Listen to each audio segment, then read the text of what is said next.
تاخدوش الكلام بقشرته، الكلام عميق جدا، ما تاخدوهوش بقشره، خدوا عمقه، خدوا معناه. عمقه ومعناه ان هو اليابان بتتصرف بتصرفات، يعني معنى كده الشعب الياباني كله ماشي بنفس التصرف؟ لا، ده في كميه مليارات الاختلافات ما بين الاشخاص وبعضها، وفي تشابهات ما بين الاشخاص هناك وبين الاشخاص اللي موجوده في مصر. احنا بنتكلم في الطريقه اللي انت بتشوف بيها الواقع.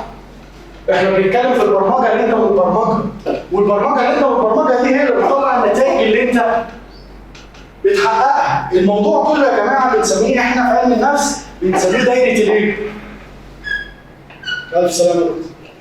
بنسميه دايره القيد. وصلت كده ولا ما وصلتش؟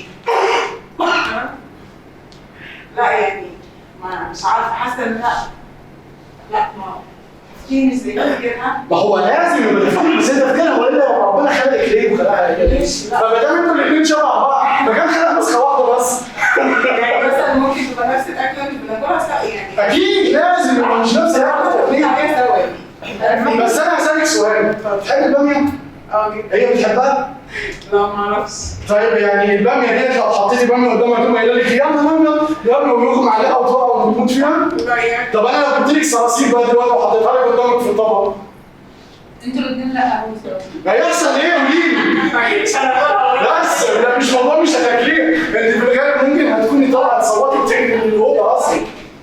يعني خلينا بس نبقى متفقين في دي، في حاجات في اطار عام نبقى متفقين عليها في المجتمع، في حاجات في اطار خاص لازم نبقى مختلفين فيها. لان ربنا خالق كل شخص ليه بصمته الخاصه. لو ربنا ما خلقكيش ليكي بصمتك الخاصه، ربنا ما بيخلقش حاجه مكرره.